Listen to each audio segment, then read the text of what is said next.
Today, more than 100 employees at the 3 major airports in the Washington area were arrested on charges that they gave false information on their applications to work in secure areas.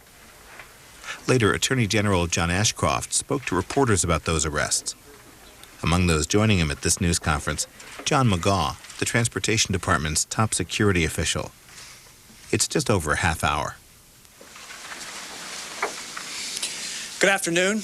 My name is Paul McNulty, the U.S. Attorney for the Eastern District of Virginia. We are here today to announce a large-scale anti-terrorism airport security initiative. And I am honored by the presence of the United States Attorney General John Ashcroft. I'm also pleased to introduce a number of other law enforcement leaders who are with us today. First, the Honorable John McGaugh, who is the Undersecretary of Transportation for Security.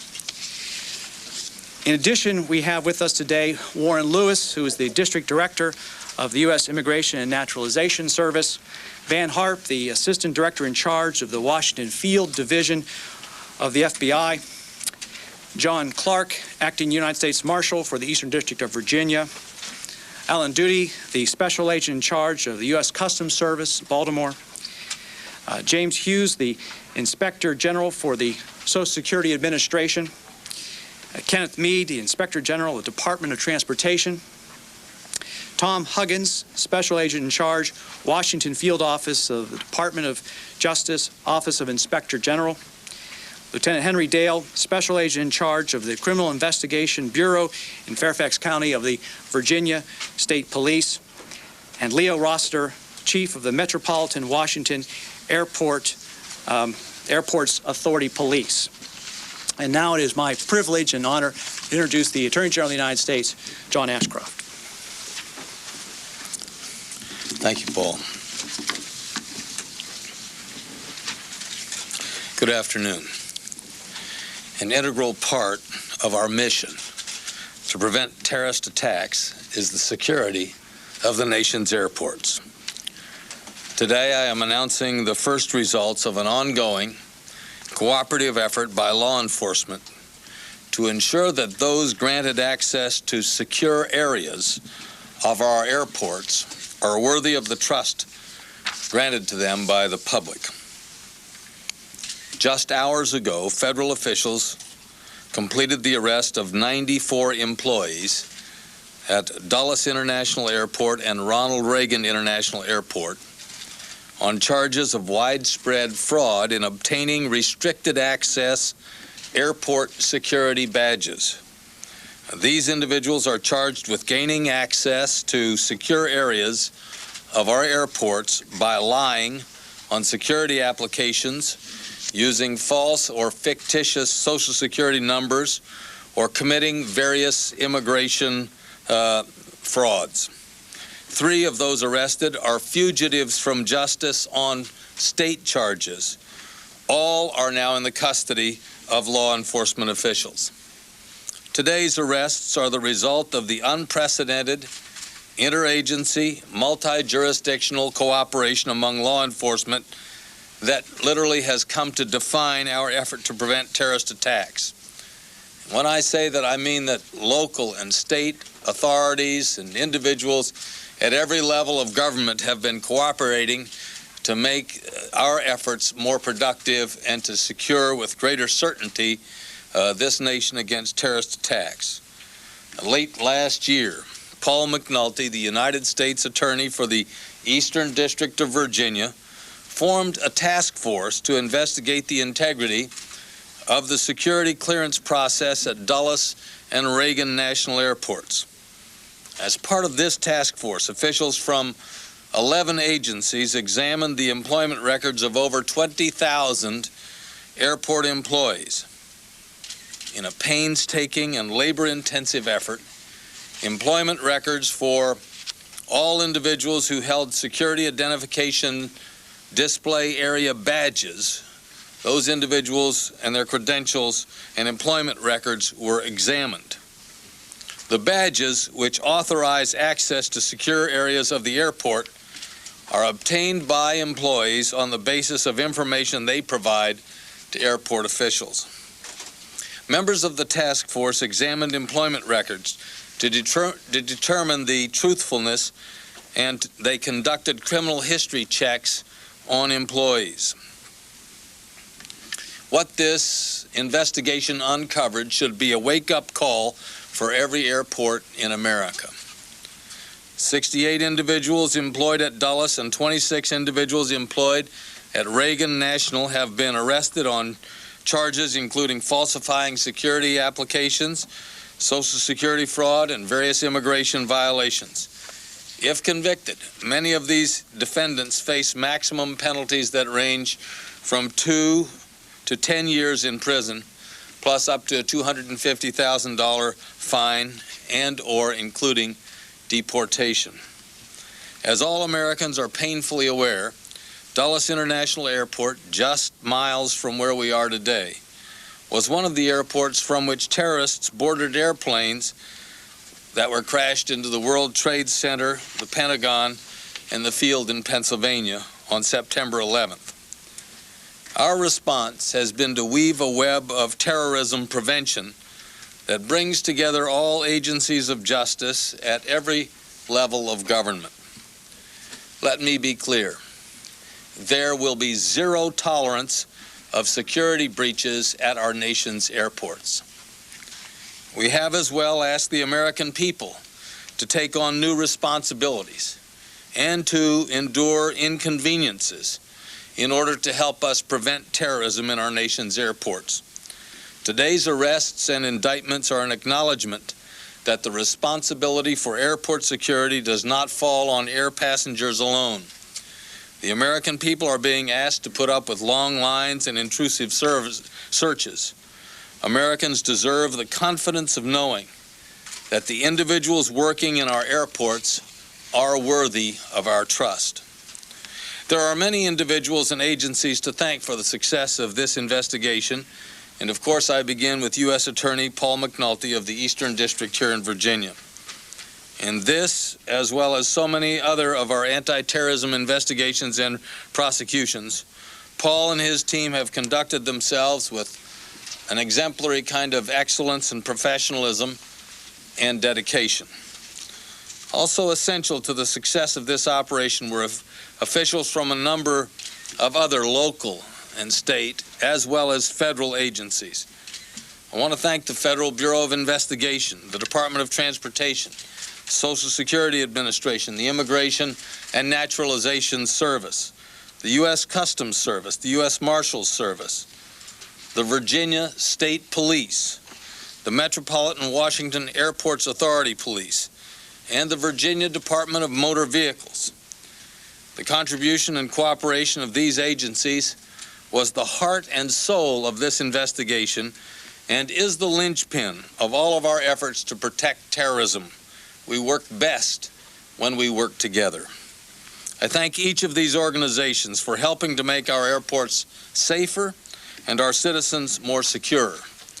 They are a tribute to law enforcement, to the nation, and to the ideal of freedom defended through law, to which we all aspire.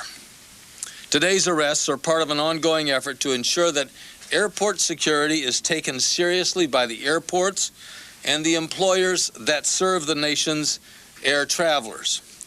All Americans have responsibilities. Only some Americans are granted the faith and trust of the flying public and an opportunity to work in these positions of trust. The Department of Justice is determined to see that this trust is earned and is deserved in all of our nation's airports. And now I'm pleased to invite U.S. Attorney from the Eastern District of Virginia, Paul McNulty, back to the microphone for his remarks. Paul. Thank you, Attorney General Ashcroft, for being with us here today in Alexandria, Virginia, and for your continued support and leadership. As General Ashcroft has so eloquently stated, security at America's airports is a top priority.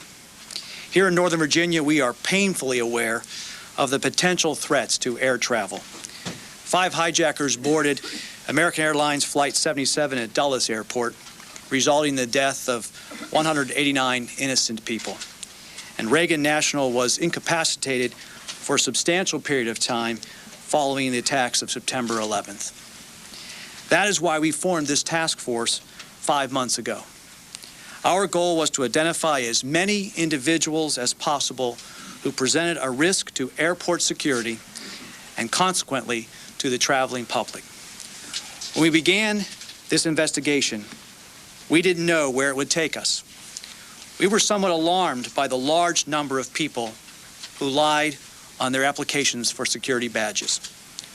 Holding these individuals accountable for their false statements has required an enormous organizational and operational effort.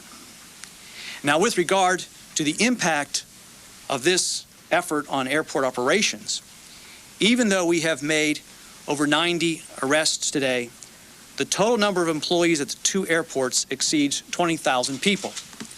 The places of employment for those arrested is spread out over more than 60 different employers. Thus, passenger services have not been disrupted. I especially want to acknowledge the tremendous work of the attorneys and paralegals and secretaries in my office. Dozens of Eastern District of Virginia employees are involved in this operation. In particular, John Morton has been the lead attorney in this effort. First Assistant United States Attorney Ken Melson and attorneys Spence Pryor and Ron Walutis have also played critical roles.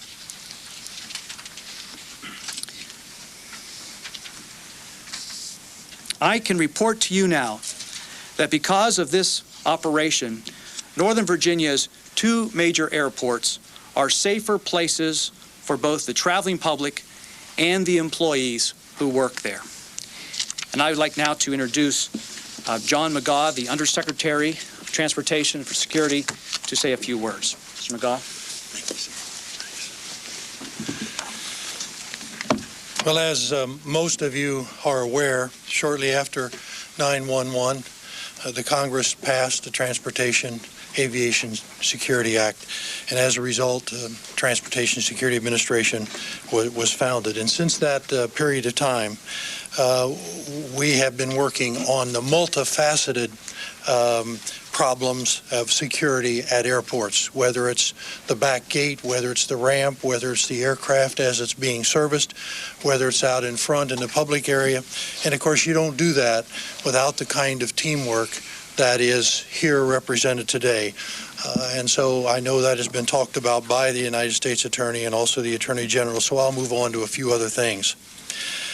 Background checks, completed background checks, accurate background checks are vital for employees who are in these critical areas at these airports. Standardizing, and that's one of the things that we're dwelling on heavily right now. Standardizing the background check process on all employees that have access to these restricted areas is one of the important parts of our early tasks. The work of the men and women of this task force have made the need for these kinds of security operations and these kind of changes to where we're standardizing these background examinations have been obvious by this case and these arrests.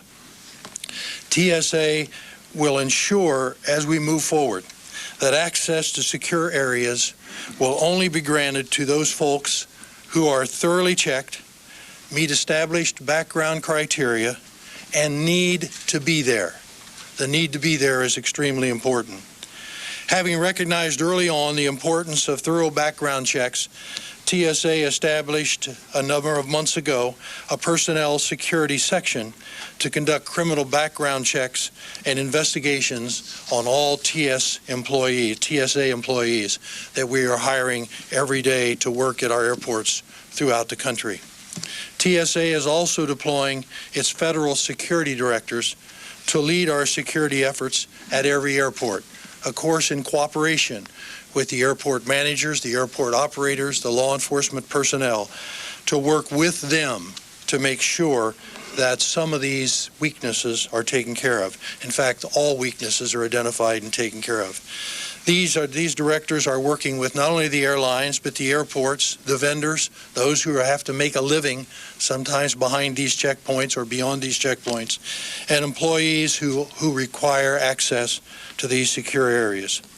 In addition, we will be conducting physical security reviews for all airports to include perimeter security and tighten further the access controls. These actions and many others will improve security and ensure the integrity of our nation's airports. TSA will continue to work with our regulatory, our security, our airport, and our law enforcement partners to comply with the law, and we will not allow or not permit people to work in our airports that are employed under false pretenses. Thank you. I'd be happy now to take some questions. Could you give us some of the examples of the criminal records that were falsified? I know some of the cases in the past had been egregious. And in this example, is it true that one of the people had been actually deported and was working as an airport worker? Right. As you see from the chart, the numbers break down into several different kinds of categories in terms of the charges that we have made here. The immigration fraud category would include those who have re-entered after deportation, or those who are absconders. They are subject to deportation and a civil order has been issued for their deportation, and they are being charged with various violations of immigration fraud. Now, as far as the criminal history records are concerned, there is a range of different criminal convictions for these individuals. It's about 30 individuals. You can see the total's 27. That number is slightly changing as we go through these cases, but I think right now we're looking at somewhere about 30. And we have a total of 15 felonies.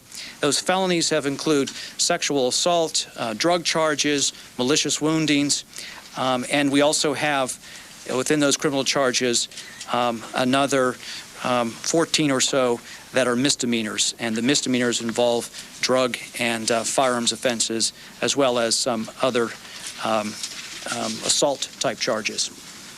Terry. What kind of sanctions can be brought against the employers of these individuals? And are you satisfied that you have the rules, the regulations, and the laws that you need to get at the employers who obviously haven't been doing their job in screening these individuals? Well, one of the things we want to do when this is all finished, and this process is going to have to work itself out over the next several weeks as we dispose of these cases, is to sit down and talk to the airport authorities and help them to make whatever changes are appropriate as a result of the things we've learned from our task force activities. I think, obviously, a number of things are in order. I'd be happy to defer to Mr. McGaugh, or Attorney General, on that point. The way it's working best around the country is to have the airport authority, the airport manager, that unit coordinate all of the background examinations, and that the background examinations are completed and verified prior to personnel coming on employment. What happens sometimes is that they're already employed before the background checks get finished. There's 2 or 3 airports in the country. Los Angeles is one. The Los Angeles International Airport has a separate building with a number of airport personnel, a number of law enforcement personnel, and everyone who is employed at that airport comes through this screening process. Fingerprint, photographs, background checks, interviews prior to being hired. So this is what we're going to be looking at with these entities, TSA will be looking at, is to try to get consistency all across the country and better coordinated with each individual airport and have somebody at that airport in charge of the overall operation. But could action be taken against contractors or others who well, you'd have to... failures of this kind? And see, I don't think this is anything intentional. I think it's a matter of the process that we have to straighten out. And that's what I'm talking about, and that's what all of us are talking about at these airports, to get the process changed so that it is consistent, it is standardized. Everybody goes through the same process, from the airport manager to the brand new hire coming on board. And identification that restricts people to certain areas. If you don't need access to the entire airport, then then that pass should not be issued. And also, once you issue it, then it has to be updated every couple of months to make sure that a crime has not been committed or something else has occurred. In fact, even shorter than every couple of months. Plus, you have to enforce it. There should be people, and we're going to be working with airports, TSA personnel and others, that will be checking credentials. Does this person belong here? Is this the right credential for this particular area? Is it a valid credential? Is it a counterfeited credential? And see, that's another thing that we have to be very careful of, is that the credentials have to have security features, and some do not have very many good ones.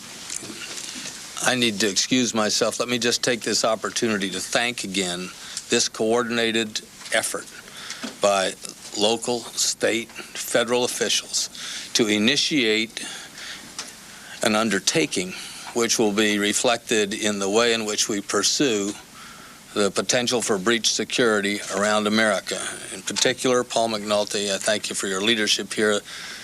Together with these other outstanding organizations at state and local levels and other federal organizations over the last 5 months now, you have done significant work to provide an enhanced security for the traveling public. And that will be our continuing mission and operation. Thank you very much, Paul. Thank you. Thank you. Jerry. Were any of these 94 people that you've arrested, have they been tied in any way to the September 11 attack? Or have they been connected or tied to any terrorist group or any known terrorists? We have no evidence at this point of any connection to any of these individuals to a terrorist organization or to the September 11th crimes. However, we will continue to look at every individual who's arrested. The investigation will be ongoing, and we'll compare these individuals to any lists that we have, and we'll keep our eyes open. But at this point, we have no evidence of that. Brooke? Who should have been checking these people's backgrounds? Was it the employers? Was it the airports? Well, as I understand the process, and Mr. McGaugh may want to explain it in more detail. Not the new one, but the old one. Who's The old process. Do you want to explain that process? It really is a mixed bag, and that's why Transportation Inspector General Kenneth Meade got involved months ago. He realized that the different airports around the country were, in some cases, it's almost like the checkpoints. The checkpoints that we've taken over now by the federal government were done by the airlines, and the airlines has a lot of other business to do.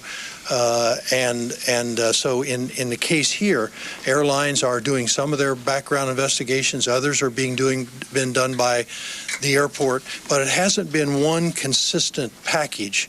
And that's what we have to have. It's like anything else. It's like a strainer. You pour water into it, and it has leaks in it. That's kind of the way this system has been throughout the country, and we're moving to close those gaps. Is this kind of investigation being done at other airports around the country? Well, it's my understanding it is. I can't give you much information on that because each U.S. attorney has taken the initiative, and a number already have, and it's my understanding that others will be soon. So I think you should elaborate at least to the extent that investigations are taking place at other airports that were used for the September 11th attack. I can't confirm that. I don't know the answer to that. Jim, did you have a question? Go ahead. Could you give us a sense of what kind of jobs these people were doing? Yes, it's a wide range of things, and the number of employers involves at least 60 employers, as I mentioned in my statement, and the services at Reagan National involve custodial services, food service. There are a number of individuals who are involved in general maintenance and cleaning, not necessarily airplane maintenance. There are at Dulles a number of individuals who work in construction because, as you know, any of you who've flown in and out of Dulles, it's constantly under construction, and there are a lot of people who are employed by the construction industry out there. But the range of services is as broad as everything you would observe at the airport. Was the potential there, pretty significant for I mean, I don't know what kind of things we could be talking about, smuggling weapons onto an aircraft or what have you. I mean, these people have access to aircraft. Well, we've identified at least one person at each airport who was a baggage screener. In addition, we've identified a few people who worked on operations that involved airplane maintenance and cargo. Now, it's important to understand two things. First of all, by having the badge, you have access to nearly everything in the airport. There are only a couple places in the airport where you can't get to with the badge that we're primarily talking about in this operation. That would be a very restricted area that Customs Service has control of, and some of the people that are charged are actually people who falsified information to get their customs sticker on their security badge. And another is a very small area of airport operations, like air traffic control and so forth. But everywhere else, all around the airplanes and so forth, there's access with this badge. So the point here is that with this kind of security badge identification, anyone could get to those places. And depending upon what their motivation would be, and given the increased security checks that are going on right now, there may need to be more, or there may be motivation to have more creative ways of getting to airplanes. All of these individuals present a risk. We don't have information as to exactly what risks have occurred. We just know that the potential for harm is there. I had two questions. One is, were any of these 94 or so people hired after September 11th? And then a question for the INS, Mr. Lewis, you can address this, is how is it that there are 21 deportable aliens working at the two airports? Why wasn't the INS on top of that prior to this moment? Well, I'll let Mr. Lewis address that second question. On the first question, I don't have the information in front of me of when individuals were employed. My suspicion is that some will probably have been employed since September 11th, but I'm not sure if we have that information in the folders. We probably do, but we'll have to get you that number. I don't know if Warren Lewis wants to speak, but I will say before he comes up that remember, a number of these individuals who are in the immigration fraud category are people who perhaps were deported and snuck back in, and so the question of how did they get there is really the question of how do they ever get back in. Of course, we know that that's there's a wide variety of ways. And then as far as the absconders are concerned, those are individuals who were ordered to be deported, but as you know from the absconder initiative, that's a number of over 350,000 people, and so this might be, well, this would be a very tiny subset of that larger group. Thank you. Actually, that subset, as Mr. McNulty is talking about, would involve individuals who may have been under proceedings and may have been released on a bond and would have gone to hearings, and they could have been ordered deported. And since they're out on bond, there are certain requirements for them to return to the office for deportation, so the bonds would have been breached. And as he indicated, there were categories of individuals who were deported and came back into the country. Do you think it's an unfair criticism to look at the INS and question why it is that there are this amount of people working at the two airports that the INS and obviously other federal agencies were not aware of? Well, from an employment standpoint, as you know, with the Immigration Reform and Control Act, employers are responsible to ensure that individuals are authorized for employment. A number of the individuals arrested today had counterfeit documents in their possession, so they met the requirements. To say it's an unfair criticism, I think that there are different procedures in place, and I'm sure that many of the employers are trying to utilize the process that's there to make sure that they comply with the regulations. It's a vast number of individuals. There are more than 300,000 individuals in the absconder program, and offices are just not properly staffed to adjust that type of quantity of individuals. By the way, before I take another question, let me just point something out that maybe you're going to ask me about. The numbers on the right-hand column, the total, exceeds the number of arrests that we've made today. And that's because these are the numbers of individuals we expect to be arresting over the course of the day. The operation is still ongoing, and it may continue beyond today at least in the sense of some individuals who are not at the airport and may need to be arrested in other locations. But we, in a sense, kind of have this as our universe of individuals who we are seeking to arrest today, and the process of making those arrests is ongoing. That's why right now it stands at just under 100. Some of them have committed more than one of these? No, this chart reflects really the breakdown of the charges. So, correct. This is not. It does not overlap. There may be one or two, but I don't. And we've done our best to try to eliminate the overlap here. Yes. Well, that does leave. That was my question, Yeah. but it leads me to something else. Sure. How do you move into processing a group this large? Well, that's a great question, and it's been a very challenging process to put together an operation that can process this many people. We've had fantastic cooperation from the various offices within the courts and the U.S. Marshals Service to make this possible. And essentially what we are doing is beginning today a process that will involve individuals making an appearance by the end of the day, perhaps into tomorrow. And many of those people will be detained. They'll be detained, of course, because they are subject to deportation, or perhaps there is some other justification for detention.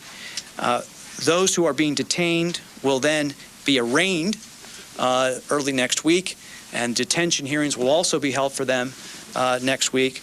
Others who are released will be arraigned in the first 2 weeks of May. So what we'll do is we will involve a large number of assistant United States attorneys in this office to handle these cases. We will seek the cooperation of the defense bar, and we will work with the judges to get these cases through our system. Those appearances today, are they happening here, or are they at a facility offsite? No, they'll be in this courthouse, yes. Were all these people arrested today? Correct. So, but clearly over the last 5 weeks, you've identified that some of these people were in their positions wrongly. Right. So we just left them in their positions? Well, in order to make sure that we conducted this operation in a way that would be effective so that we could actually apprehend the people that need to be apprehended, we needed to organize ourselves to get them, at least get as many of them as possible at one time. So to do that took a great deal of planning. I can't give you all the details because some of that is sort of our operational work, but I can tell you that the delay was really based on two things.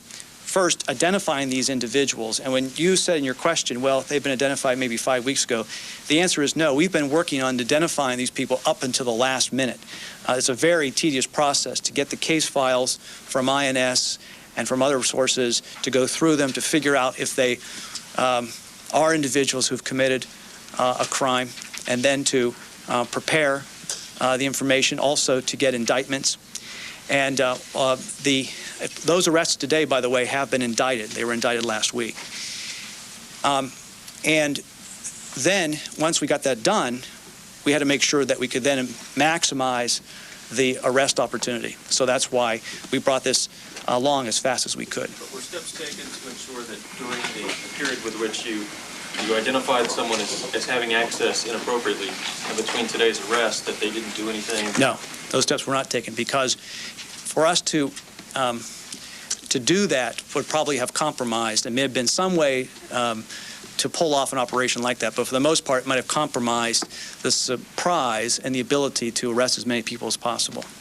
Brooke? Are all these folks immigrants? You mentioned INS. Are some of these U.S. citizens who have Oh yes, no. Substantial number of these individuals are U.S. citizens. I call for a final question.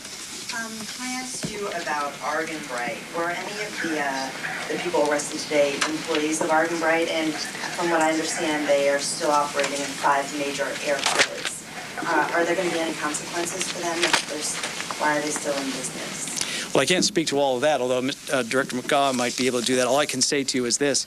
I keep calling you director because I remember you from that world. But we did arrest 2 Oregon Bright employees, one at Reagan National, one at Dulles.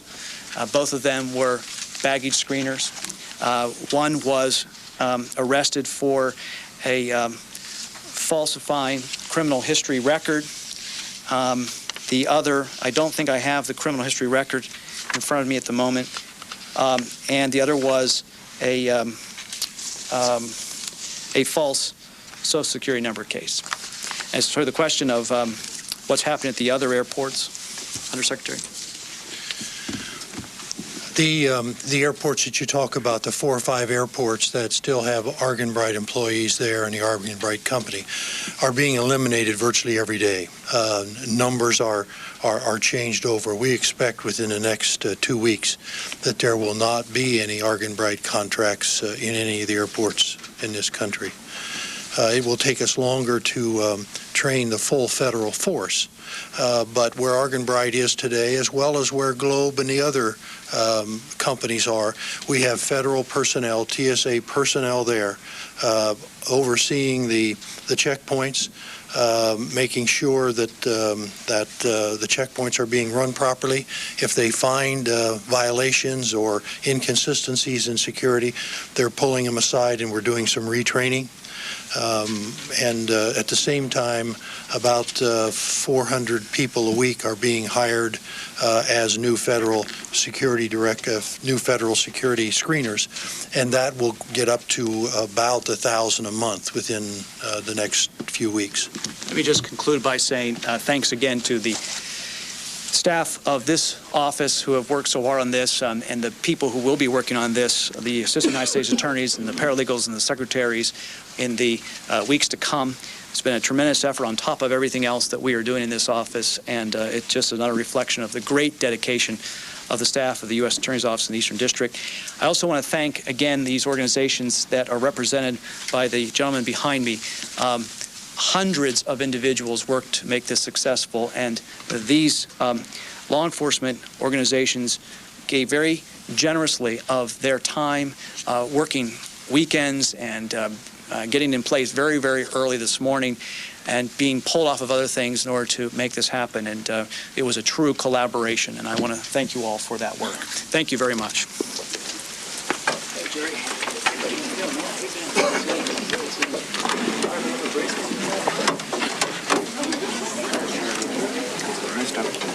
Get us some other time.